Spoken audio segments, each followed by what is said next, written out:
Hello everyone, welcome to my YouTube channel English literature zone. आज के video में हम लोग लाइफ ऑफ गैलीलियो, जो कि बेर्टोल्ट ब्रेचट की काफ़ी फेमस प्ले है, उसके बारे में नोट्स देखेंगे, उस टॉपिक पे डिस्कस करेंगे। तो वीडियो शुरू करते हैं। वीडियो जो है काफ़ी इजी लैंग्वेज में होगा। वीडियो के थ्रू आपकी हेल्प होती है आपके सिलेबस का, है ना।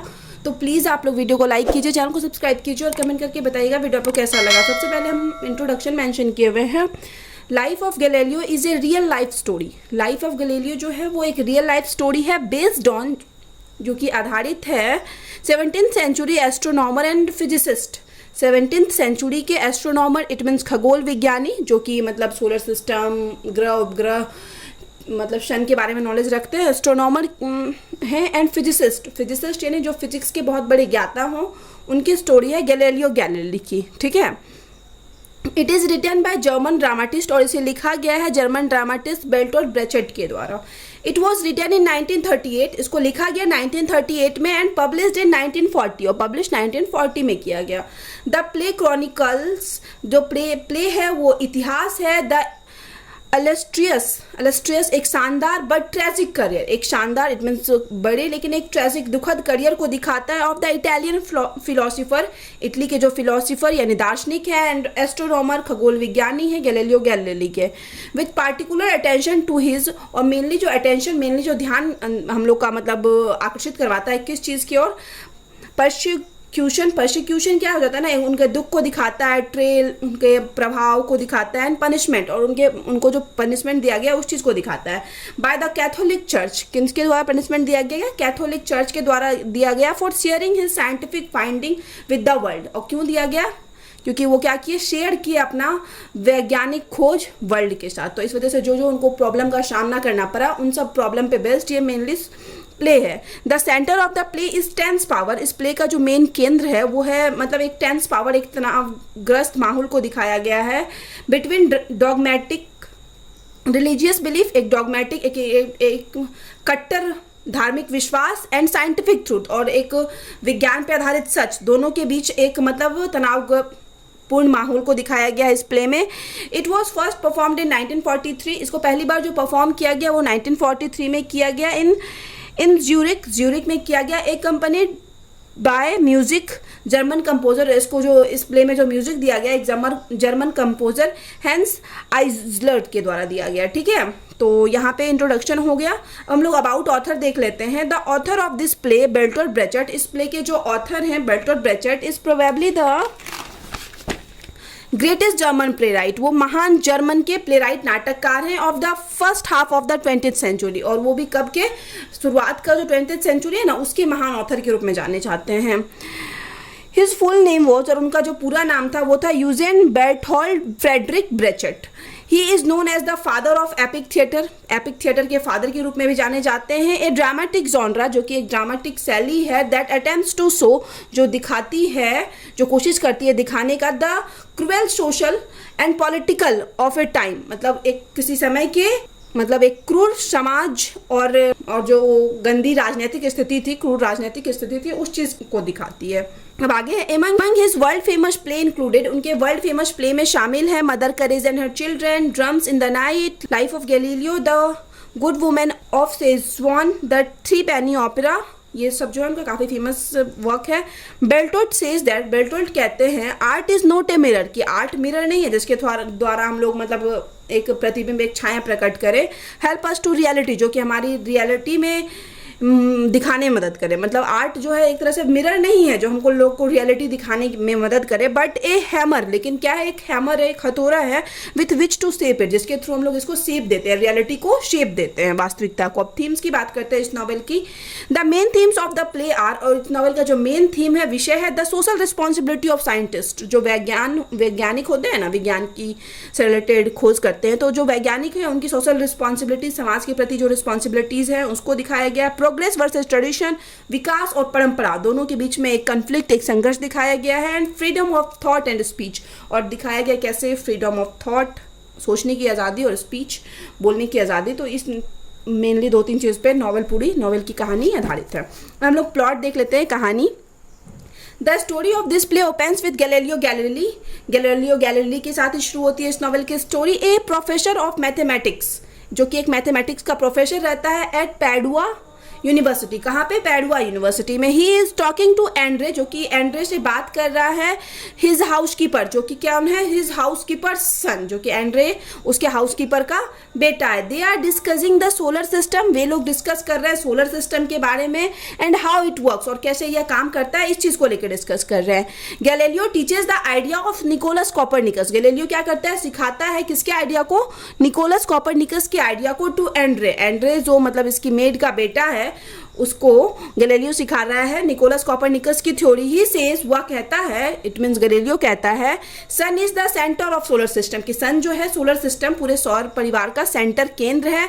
Earth and planets revolve around it, और जो बाकी जो अर्थ और प्लैनेट है ना बाकी सारे, वो उसके चारों ओर घूमते हैं, ये बता रहा है गैलीलियो एंड्रे को। Then Andrea mother Mrs Sarti arrives, तभी वहाँ पे एंड्रे मदर, एंड्रे की जो माँ है मिसेस सार्टी, वो पहुँचती है देयर, वहाँ पहुँचती है। एंड एक्सप्रेसेस सीरियस कंसर्न, और एक सीरियस चिंता व्यक्त करती है about what Galileo is teaching Andre, इस चीज़ को लेके जो गैलीलियो पढ़ा रहा था ना एंड्रे को, तो उस चीज़ को लेके एक चिंता व्यक्त करती है। Since it goes against the church approved model, क्योंकि ये ना चर्च वहाँ का जो उस टाइम का जो चर्च था, जो एक परंपरा बनी आ रही थी, उस मॉडल के अगेंस्ट था, ठीक है। And therefore get Andrea into trouble at school, और इस वजह से एंड्रे क्या को क्या होता था, स्कूल में प्रॉब्लम हो सकती थी, तो इस वजह से ये थोड़ा सा मतलब चिंता दिखाती है, जो मतलब गैलीलियो पढ़ा रहा है एंड्रे को उस चीज़ से रिलेटेड, उसकी माँ चिंता दिखाती है। अब आगे through out all of this, अब इन सब के बीच क्या हो रहा था? अनदर कंसर्न रेपिटेडली अपीयर्स, जो दूसरी मतलब चिंता की बात थी वो क्या थी? मनी, पैसा। ही नीड्स इट, जो कि चाहिए थी गैलीलियो को, not just to continue his research, सिर्फ इसलिए नहीं कि उसको रिसर्च कंटिन्यू करना है एंड बाय बुक्स, और बुक खरीदना है, but also to do simple task, लेकिन जो सिंपल टास्क जो होता है like pay owe to milk man, मतलब मिल्क मैन को पे करने के लिए, दूध वाले को देने के लिए, और नॉर्मली घर चलाने के लिए इसके पास पैसे नहीं थे गैलीलियो के पास, तो इसको पैसा चाहिए था, ठीक है। तो मेन प्रॉब्लम अभी इस टाइम उस समय का ये बना हुआ था। देन तभी लुडोविको अराइव्स देयर, लुडोविको वहाँ पहुँचता है, होपिंग टू हायर, इस आशा में to hire Galileo as a tutor, कि गैलीलियो को एक ट्यूटर के रूप में, क्योंकि काफ़ी फेमस प्रोफेसर है तो वो गैलीलियो को लुडोविक एक प्रोफेसर के रूप में हायर करेगा, तो इस आशा में वहाँ पे लुडोविक पहुँचता है। Mrs Sarti insist that Galileo accept the offer, अब पैसे की कमी थी तो मिसेस सार्टी जो उसकी मेड है वो उसको बोलती है कि प्लीज़ प्लीज़ एक्सेप्ट कर लो ये ऑफर, पूरा मतलब इनसे प्रेशर डालती है। ही डज, वो एक्सेप्ट भी कर लेता है, दाउ नॉट हैप्पी, लेकिन वो खुश नहीं रहता है हालांकि। शॉर्टली आफ्टरवर्ड, और इसके कुछ समय बाद, Galileo supervisor, Galileo at Padua university के जो सुपरवाइजर हैं, अराइव्स टू टेल गैलीलियो, पहुंचते हैं गैलीलियो को बताने के लिए कि his recent request for a raise has been denied, कि वो जो रिसेंट हाल ही में आग्रह किए हुए था रेज के लिए, मतलब ज़्यादा पैसा के लिए, पैसा बढ़ाने के लिए, उसको उसके लिए मना कर दिया गया है। फिर आगे है प्रोक्यूरेटर सजेस्ट करता है that if you needs more money, कि अगर तुमको और पैसा चाहिए, you should invent something useful, तुमको कुछ ना कुछ नया, कुछ यूजफुल इन्वेंट करना होगा, आविष्कार करना होगा। Ludovico however provides a possible solution to Galileo's problem, अब लुडोविक जो गैलीलियो के प्रॉब्लम का एक सॉल्यूशन देता है। A new invention by the Dutch लोगों के द्वारा एक नया आविष्कार किया गया था, इज कॉल्ड द टेलीस्कोप, जिसको टेलीस्कोप कहा जाता था। It is still unheard of in Italy, जो कि इटली में अभी भी अनहियर्ड था, किसी को टेलीस्कोप के बारे में पता नहीं था। तो Galileo present it as his own original invention, और गैलीलियो क्या करता है ना, मतलब ये लुडोविक इसको क्या देता है, गैलीलियो को टेलीस्कोप देता है, और गैलीलियो इसको अपने आविष्कार के रूप में प्रेजेंट करता है इटली में। He has use the telescope to impeccably prove Copernicus theory, वह गैलीलियो क्या करता है, मतलब टेलीस्कोप का यूज करता है कॉपरनिकस की थ्योरी का अनुभव करने के लिए, उसको सिद्ध करने के लिए, प्रूव करने के लिए। ही एक्साइटेडली यानी उत्सुकता पूर्व tries to show his proof, और इस चीज का प्रूफ दिखाता है टू हिज फ्रेंड, अपने फ्रेंड सैग्रेडो को, ठीक है। बट सैग्रेडो रिमाइंड्स हिम, लेकिन सैग्रेडो उसको याद दिलाता है दैट ए मैन बर्न्ड, कि एक आदमी को जला दिया गया था, for coating Copernicus only a few months एगो, कि कुछ महीने पहले ही कॉपरनिकस के बारे में, कॉपरनिकस की थ्योरी के बारे में जो आदमी सबको बता रहा था उसको जला दिया गया था। ये बताता है कौन, गैलीलियो को उसका दोस्त सैग्रेडो टोलेडो बताता है। गैलीलियो रिमेन्स कॉन्फिडेंट, फिर भी गैलीलियो क्या रहता है, कॉन्फिडेंट रहता है that the church will be unable to avoid, कि चर्च जो है ना इस चीज को अवॉइड नहीं कर पाएगा, द ट्रुथ, इस सत्य को, when it's right before their eyes, जब वो अपने आंखों से खुद सत्य को टेलीस्कोप की मदद से देखेंगे कि हाँ सन जो है सेंटर में है, बाकी सारे प्लैनेट इसके चारों ओर घूम रहे हैं, तब ये गैलीलियो को लगता है कि ये जो चर्च है इस सच को झुटला नहीं पाएगा। और चर्च जो लोग थे ना, तो चर्च वाले को मानना क्या था ना कि सेंटर में अर्थ है और अर्थ जो है स्थिर है और इस अर्थ के चारों ओर सभी प्लैनेट चक्कर काटते हैं, ऐसा मानना था चर्च वालों का। लेकिन जो मतलब कोपरनिकस की थ्योरी थी और जो गैलीलियो का मानना था वो अलग था, जो अभी का रियलिटी है कि सन सेंटर में वो था। लेकिन चर्च जो है अलग परंपरा चला आ रही थी कि अर्थ सेंटर में है। तो इन दोनों का यहाँ पे इस वजह से प्रॉब्लम होता है चर्च को, और चर्च के थॉट को लेके और गैलीलियो के थॉट को लेके। अब आगे है गैलीलियो मूव्स टू फ्लोरेंस। अब गैलीलियो क्या कहाँ जाता है, फ्लोरेंस जाता है टू बिकम द कोर्ट मैथेटिशियन। मैथेटिशियन यानी कोर्ट, उसको मतलब आमंत्रण मिलता है, मतलब एक निमंत्रण पत्र मिलता है फ्लोरेंस से, तो वहाँ जाता है दरबार में मैथेटिशियन बन के। बट इन द कोर्ट, लेकिन उस दरबार में he does not get any support for their theory, मतलब वहाँ जो मतलब उसको निमंत्रण मिला है, गया है, वहाँ पे उसको अपनी थ्योरी के लिए किसी सपोर्ट नहीं मिलता है। बट इन रोम, लेकिन वहीं रोम में his theory is praised by the team of astronomers. Rome में जो एस्ट्रोनॉमर्स की जो टीम थी, खगोल वैज्ञानिकों की जो टीम थी, उनके द्वारा उसकी थ्योरी की प्रशंसा की जाती है। अनफॉर्चुनेटली, दुर्भाग्यपूर्ण, his theory is declared as a heresy. उसकी थ्योरी को हेरेसी डिक्लेयर कर दिया जाता है, एक अधर्म विधर्म बोल दिया जाता है बाय द चर्च के द्वारा। क्यों? ये चर्च के रूल के अगेंस्ट था, ये चर्च के अगेंस्ट बात बता रहा था सबको। इट इज सस्पेक्टेड, ऐसा संदेह किया गया, दैट एंड फियर्ड, इस मतलब इस चीज़ का संदेह है और डर है, दैट कि द थ्योरी ऑफ गैलीलियो, की जो थ्योरी है गैलीलियो की, हैड बीन साइंटिफिक, वो साइंटिफिक है, वैज्ञानिक माइंड है कि है, may raise question upon the establish truth. और वो क्या करेगी, एक मतलब क्वेश्चन अराइज करेगी जो सच चला आ रहा है उस चीज पे, social system and the religion, social सामाजिक जो सिस्टम चला आ रहा है और जो धर्म का एक चला आ रहा है, सच पृथ्वी जो है सेंटर में है और स्थिर है, तो उस चीज़ के अगेंस्ट क्वेश्चन अराइज करेंगे लोग। तो इस वजह से चर्च जो है इस गैलीलियो के थॉट के बिल्कुल अगेंस्ट रहती है। Galileo is want to stop his learning, Galileo को उसकी मतलब लर्निंग एंड रिसर्च को रोकने के लिए कहा जाता है। And he is sent to inquisition, उसको क्या इंक्विजिशन यानी न्यायिक जांच के लिए भेज दिया जाता है। बिकॉज ऑफ इंक्विजिशन की वजह से Galileo has to abandon his research, Galileo को रिसर्च करना छोड़ना पड़ता है फॉर 8 years, 8 साल के लिए। He later decided to resume his research, बाद में वो डिसाइड भी करता है कि वो अपने रिसर्च को कंटिन्यू करेगा। But his would be son in law, लेकिन जो उनका होने वाला सन इन लॉ है, reject to marry his daughter, वो क्या करता है, मना कर देता है उनकी बेटी से शादी करने के लिए, सेइंग दैट, यह कहकर, he has uphold his reputation, कि उसका मतलब कुछ रेपुटेशन है। एंड फर्दर क्लैरिफाइज दैट, और यह क्लियर करता है that Galileo theory may cause social harm to his reputation, और गैलीलियो की थ्योरी की वजह से एक समाज में उसके रेपुटेशन में कमी आ सकती है। इस वजह से क्या करता है, गैलीलियो का सन इन लॉ मना कर देता है कि नहीं, हम आपकी बेटी से शादी नहीं करेंगे। Galileo is called Bible killer by the people for his new theory, Galileo को बाइबल किलर बोला जाता है लोगों के द्वारा उसकी नई थ्योरी के लिए। अब आगे है, ड्यूरिंग हिज इंक्विजिशन, उसके न्यायिक जांच के दौरान Galileo teaches his students, Galileo अपने स्टूडेंट्स को बताता है दैट कि the aim of science is not to open the door of infinite wisdom, science का एम ये नहीं है कि बहुत ज़्यादा विजडम, बहुत ज़्यादा बुद्धि हो जाएगा साइंस पढ़ के, ये मतलब बहुत ज़्यादा इन्फिनाइट विजडम, मतलब एक होता है ना इन्फिनाइट तक, मतलब अनंत बहुत ज़्यादा बुद्धि आ जाएगा, तो वैसा कुछ नहीं है। But to set a limit, लेकिन साइंस क्या करता है, एक लिमिट सेट करता है टू इन्फिनाइट एरर, मतलब सीमा बना देता है कि जो लोग इन्फिनाइट यानी बहुत ज़्यादा एरर कर रहे थे ना किसी चीज़ में, तो उस चीज़ में वो बहुत ज़्यादा एरर नहीं करेंगे, कम एरर करेंगे, कम गलत करेंगे। साइंस का नॉलेज इसी पे बेस्ड है। तो मतलब ऐसा गैलीलियो अपने स्टूडेंट्स को बताता है। ऑल हिज स्टूडेंट्स, उनके जो सारे स्टूडेंट थे, स्पेशली सार्टी जो कि उसकी मेड थी, इज अपसेट, वो क्या है, अपसेट है। He is put in to home arrest, और उसको क्या रखा गया, होम अरेस्ट रखा गया, घर में बंदी बना के, एज एन प्रिजनर, एक कैदी के रूप में, of the inquisition until his death 9 years later, और तब तक रखा गया जब तक 9 साल के बाद उसकी डेथ नहीं हो गई उनकी, तब तक उनको वही घर में बंदी बन के ही रहना पड़ा। इन द होम अरेस्ट, और जब वो घर में अरेस्ट थे, कैदी के रूप में थे, ही राइट्स द डिस्कवरीज, वो डिस्कवरीज लिखते हैं, the sum of scientific theory, जिसमें कि सारा साइंटिफिक थ्योरी रहता है, एंड डिस्कवरीज, और सारा जो भी खोज कर रखे थे वो सब रहता है। But the page of manuscript, लेकिन वो जो बुक लिख रखे थे तो उसका जो मैन्यूस्क्रिप्ट, पांडुलिपि का जो पेज था, आर कन्फिस्टिकेटेड यानी क्या हो जाता है ना, जब्त कर लिया जाता है बाय द चर्च के द्वारा, एज दे आर रिटन, जैसे ही वो मतलब लिखा जाता है ना सारा साइंटिफिक थ्योरी और डिस्कवरीज, तो उसके पेज को जब्त कर लिया जाता है मैन्यूस्क्रिप्ट को चर्च के द्वारा, ठीक है।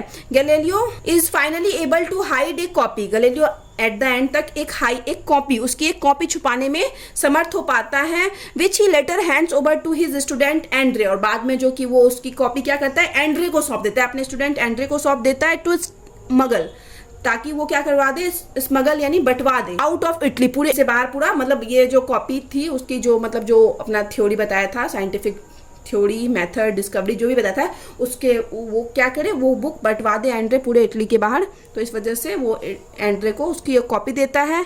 इन द एंड, और अंत में गैलीलियो यह डिक्लेयर करता है, I have betrayed my profession, कि मैंने अपने प्रोफेशन के साथ बिट्रेड, इट मीन्स विश्वासघात किया है। Any man who does what I have done, कि कोई भी आदमी जो वैसा करता है जो हम किए हैं, मस्ट नॉट बी टॉलरेटेड, तो वह सहनीय नहीं होगा, in the rank of science, कि साइंस के एरिया में जो हम किए हैं वो अगर कोई और करता है तो ये बिल्कुल बर्दाश्त करने योग्य नहीं होगा। अब एंड में हम लोग कंक्लूजन देखते हैं, ठीक है। तो यहाँ पर ये क्लियर हो जाता है ना कि उसके मरने तक लोग मानने के लिए तैयार नहीं है, चर्च का जो परंपरा चला आ रहा है वही चलता रहता है, और एंड तक लोग मानने के लिए तैयार नहीं है कि जो गैलीलियो बोल रहा है वो सच है, और जो चर्च की थ्योरी थी वो साइंस बेस्ड नहीं थी, रियलिटी नहीं थी। अब कंक्लूजन की बात करते हैं, निष्कर्ष।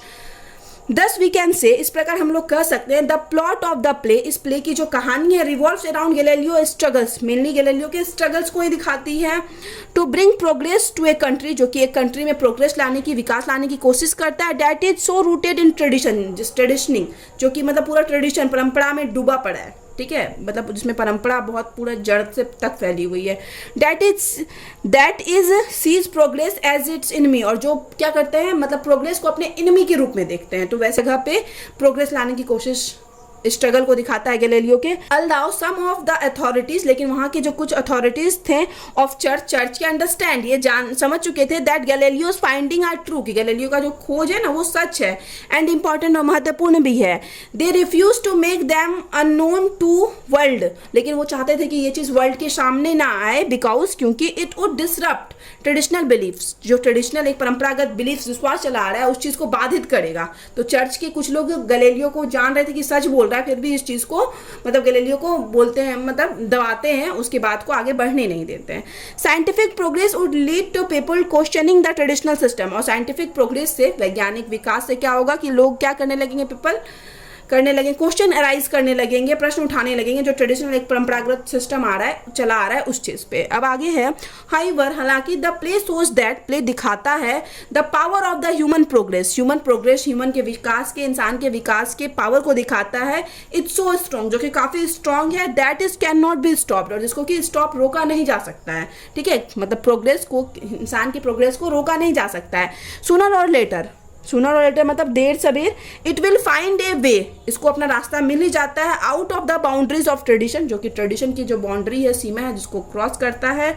The story of Galileo scientific progress, और जो कहानी है गैलीलियो की साइंटिफिक प्रोग्रेस की, वैज्ञानिक खोज के विकास की, इन द रेनेसेंस के टाइम, रेनेसेंस इट मींस पुनर्जागरण काल के टाइम, इज एन अल्यूजन, एक अल्यूजन है, एक संकेत है, to political change in 1930s Europe, जो कि दिखाता है कि 1930s के यूरोप में एक राजनीतिक चेंज आएगा, मतलब लोग अब चर्च की बात को ही नहीं मानेंगे, साइंटिफिक मैटर पे भी यकीन करेंगे, तो उस चीज का एक संकेत है। एज ए मार्क्सिस्ट यानी मार्क्स जो है, कार्ल मार्क्स के विचारों के समर्थक होने के कारण, ब्रेचेट जो ऑथर हैं, यूज्ड गैलीलियो के फाइट का यूज करते हैं, लड़ाई का, refers to his opposition to capitalism का विरोध करने के लिए ये जो बेल्टोल्ड ब्रेचेट है वो गैलीलियो के इस फाइट का यूज करते हैं। Brecht was much inspired with Marx famous statement, Marx यानी कार्ल मार्क्स जो हैं, जिनका कि फेमस स्टेटमेंट जो है नियम लिख रखे हैं, उससे जो है ना ब्रेचेट यानी बेल्टोल्ड ब्रेचेट काफी प्रभावित थे। तो क्या है वो स्टेटमेंट, रिलीजन इज द अफीम, रिलीजन क्या है, एक अफीम है, एक नशा है, ऑफ द पीपल, लोगों के लिए क्या है, रिलीजन एक नशे का काम करता है, जो मतलब रिलीजन को सपोर्ट करते हैं उनको कोई भी साइंटिफिक मेथड समझ में ही नहीं आता, कितना भी उसको सामने प्रूव किया जाए, जैसे गैलीलियो कर रहा था अपने टाइम में, कोशिश कर रहा था साइंटिफिक मैटर प्रूव करने की। ठीक है, तो यहाँ पे ये वीडियो खत्म होता है। वीडियो अगर आपको अच्छा लगा, आपके सिलेबस का है, तो प्लीज़ आप लोग वीडियो को लाइक करना, चैनल को सब्सक्राइब करना और कमेंट करके बताना वीडियो को कैसा लगा। मिलते हैं नेक्स्ट वीडियो में नेक्स्ट टॉपिक के साथ।